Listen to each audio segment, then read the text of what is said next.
Good morning. Today's devotion is for March 10th. As I've said in the last couple devotions, we're nearing the end of a devotional series on the kingdom of heaven, as Jesus has been trying to describe the kingdom of heaven touching this earth with his birth, with his life, with his ministry, and that it continues even to this day.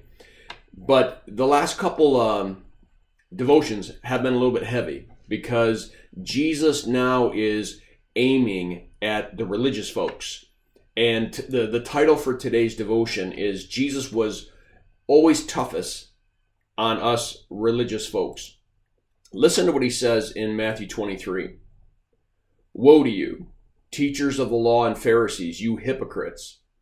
You shut the kingdom of heaven in men's faces. You yourselves do not enter it, nor will you let those enter who are trying to. And this is just one of the woes in Matthew 23. It's called the seven woes.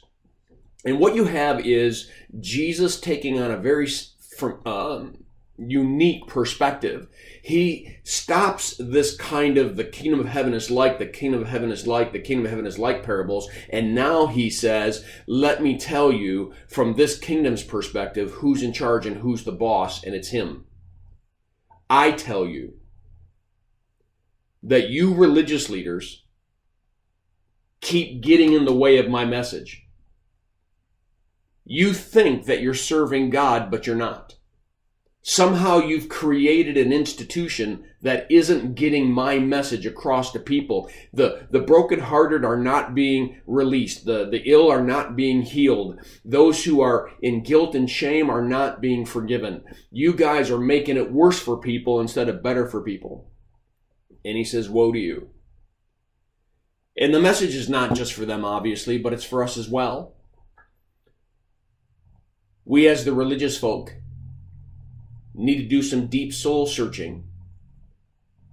We need to figure out if sometimes we get ourselves in the way. Sometimes we are the barrier because somehow we've added something to the message of the kingdom. Somehow we've put our own twist on it or added our own segment to it, or I don't know what it is, but we think that we're doing it all right, and all of a sudden we hear from Jesus that, maybe we're not.